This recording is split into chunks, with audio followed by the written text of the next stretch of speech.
Halo semuanya, balik lagi dengan saya Evan. Kali ini saya akan membahas mengenai fitur share dalam aplikasi Zoom. Apa saja fiturnya? Enjoy the video, selamat menikmati, dan stay tune. Pada zaman ini siapa yang tidak mengetahui mengenai aplikasi Zoom? Khususnya pada era pandemi sekarang, tidak banyak orang yang menggunakan aplikasi Zoom tersendiri karena cukup mudah dan dapat dilakukan dimanapun dan kapanpun tanpa terbatas wilayah dan waktu. Maka dari itu, pada video kali ini saya akan membahas mengenai fitur share yang terdapat dalam aplikasi Zoom. Apa saja fiturnya? Mari kita mulai pembahasannya. Oke, untuk fitur yang pertama ada fitur share basic. Fitur share basic ini terdiri dari dua jenis. Yang pertama share screen dan whiteboard. Nah, untuk share screen sendiri teman-teman mungkin sudah mengetahuinya atau rekan-rekan sudah mengetahui secara umum penggunaan share screen ini. Apabila teman-teman ingin menyampaikan presentasi bisa menggunakan fitur ini. Lalu untuk yang kedua yaitu ada fitur whiteboard. Fitur whiteboard ini kegunaannya untuk menjalankan papan tulis seperti teman-teman sedang berada di sekolah. Apabila teman-teman yang memiliki iPad beserta dengan pen, biasanya ini akan lebih memudahkan teman-teman dalam menggunakan fitur whiteboard tersendiri. Kalau teman-teman menggunakan fitur whiteboard ini pada laptop, mungkin akan terkendala pada bagian mouse karena diperlukan pen untuk menuliskan di whiteboard ini agar bisa tertulis dengan sempurna. Nah, selain itu, di fitur ini juga tersedia banyak. Misalnya teman-teman ingin share screen lebih dari satu screen. Misalnya ada Google, ada presentasi, dan Excel. Teman-teman bisa menggunakan 3 fitur ini dalam fitur share screen basic. Itulah kegunaannya dari fitur share screen basic tersebut.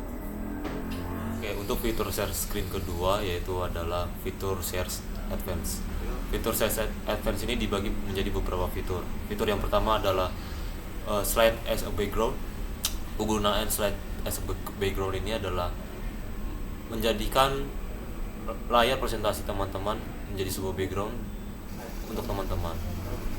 Nah, cara mengoperasikan fitur tersebut adalah teman-teman pertama harus memilih background yang sesuai, yaitu putih, biru, hijau, ataupun merah. Atau teman-teman bisa menggunakan tembok yang polos seperti ini. Tembok putih polos itu juga sangat akan membantu. Apabila teman-teman memiliki green screen juga tidak apa-apa apabila teman-teman memiliki uang untuk membeli green screen. Memang harganya ada yang murah tapi ada juga yang mahal, tergantung budget teman-teman tersendiri. Nah, fitur ini sangat memudahkan teman-teman dalam melakukan presentasi karena teman-teman bisa langsung mempresentasikan tanpa harus men-share screen, hanya perlu menjadikan background teman-teman sebagai slide. Lalu teman-teman bisa dengan bebas mengatur layout teman-teman yang teman-teman inginkan. Cukup efektif fitur ini dibandingkan fitur share screen yang basic. Tetapi yang menjadi kelemahannya juga, fitur ini juga membutuhkan biaya yang lebih, dimana teman-teman juga apabila tidak memiliki tembok yang warnanya hijau, putih, biru, atau merah, teman-teman harus mengeluarkan budget lebih untuk membeli green screen tersebut. Nah, lalu fitur ini biasanya juga dimudahkan teman-teman yang sedang berkuliah, mungkin yang sedang melakukan presentasi, akan lebih menarik perhatian audiens dalam melakukan presentasi, sehingga audiens akan sangat tertarik dan memberikan pertanyaan lebih mengenai hal itu, sehingga peserta presentasi juga akan lebih fokus kepada teman-teman karena teman-teman melakukan suatu presentasi yang sangat menarik dan beda dari yang lain.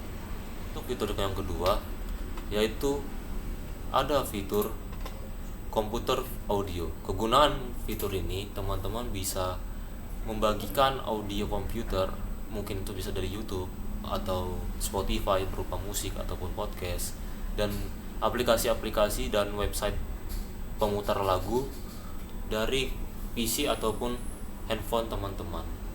Nah, cara mengoperasikannya cukup mudah. Teman-teman hanya perlu mengklik tombol share, lalu memilih fitur advance dan mengklik komputer audio. Nah, kegunaan ini akan sangat membantu teman-teman dalam memutar lagu-lagu sebelum memulai suatu kelas, biasanya agar kelas lebih tenang, lebih kondusif, tidak terlalu tegang dan tidak terlalu serius juga.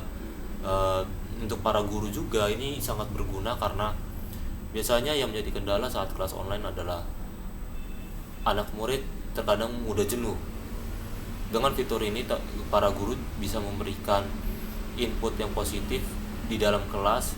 Saat siswa masuk ke dalam kelas online, guru bisa memutarkan lagu yang bisa membuat murid-murid lebih terlihat rileks saat memasuki kelas dan siap dalam menerima mata pelajaran yang disediakan oleh Bapak Ibu guru.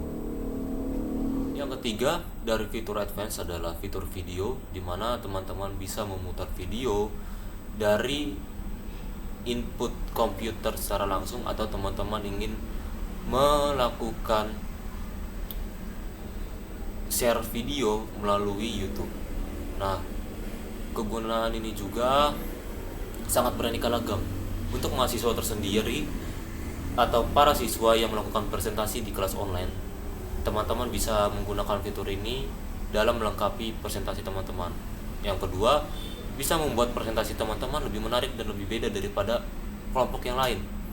Karena teman-teman bukan saja menyajikan suatu materi berupa tulisan ataupun visual, teman-teman bisa memadukan audio visual melalui video yang teman-teman dapatkan dari YouTube atau teman-teman download dari YouTube.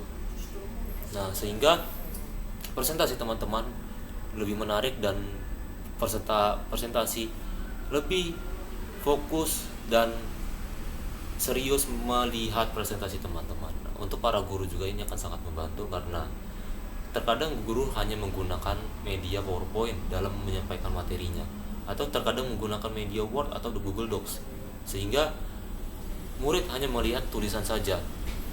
Dengan adanya fitur fitur video dalam Zoom tersebut, guru-guru bisa menggunakan video-video yang berupa video edukasi yang dapat menunjang materi guru-guru dalam menyajikan suatu materi di suatu kelas online.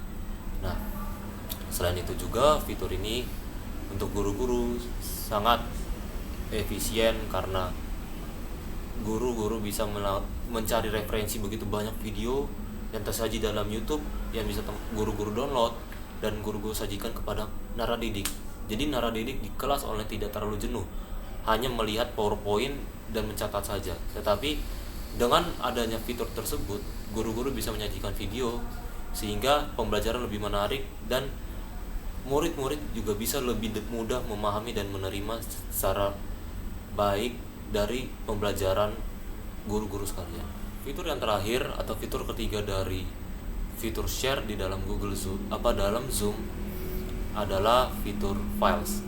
Nah, kegunaan fitur files ini teman-teman atau para guru bisa share file materi dalam suatu kelas kepada peserta presentasi ataupun naradidik. Terkadang yang menjadi kendala dalam suatu kelas adalah ketika saat kita melakukan presentasi untuk teman-teman, banyak peserta presentasi yang telat mencatat atau tidak menangkap presentasi kita secara baik. Maka terkadang mereka salah mendapat informasi dari presentasi yang kita sampaikan. Maka dari itu, fitur file ini akan sangat berguna dalam teman-teman menyebarkan atau men-share file presentasi teman-teman berupa makalah, paper, atau PowerPoint. Teman-teman bisa memberikannya melalui fitur file ini di dalam chatbox, atau teman-teman juga bisa langsung men-share secara via WA, tetapi akan sangat rumit karena teman-teman harus 2 kali kerja. Dengan fitur file ini juga akan sangat berguna karena teman-teman bisa langsung mengirimkannya di tengah presentasi. Teman-teman bisa langsung mengirimkan file teman-teman, bisa berupa paper ataupun makalah tersebut. Untuk para guru, fitur file tersebut sangat berguna ketika ada peserta didik yang meminta referensi lain mengenai pembelajaran pada hari ini. Misalnya guru sedang menjelaskan pembelajaran mengenai geografi. Terkadang ada anak-anak yang meminta referensi lain untuk dijadikan suatu bahan pembelajaran dirinya sendiri. Maka dari itu fitur file ini akan berguna bagi guru-guru yang mempunyai banyak referensi mengenai materi pembelajaran, sehingga anak-anak naradidik bisa mendapatkan informasi yang lebih utuh mengenai materi yang guru-guru sampaikan pada suatu kelas. Karena tidak memungkinkan juga di kelas online waktunya akan cukup, karena seorang guru juga dibatasi waktunya dalam mengajar. Maka dari itu fitur ini sangat berguna bagi guru untuk melempar file-file yang akan sangat berguna melengkapi materi yang belum sempat disampaikan secara utuh tersebut. Jadi fitur ini akan sangat melengkapi teman-teman dan para guru. Oke, begitu saja konten pada hari ini, cukup efisien dan saya harap bisa menambah pengetahuan teman-teman dan para guru mengenai aplikasi Zoom, khususnya dalam fitur share tersebut dalam aplikasi video conference Zoom. Itulah kenapa jangan lupa subscribe, like, and comment, nyalakan lonceng notifikasi. Apabila ada teman-teman yang ingin request membahas apa di video saya selanjutnya, bisa tulis di komen. Thank you for watching and thank you.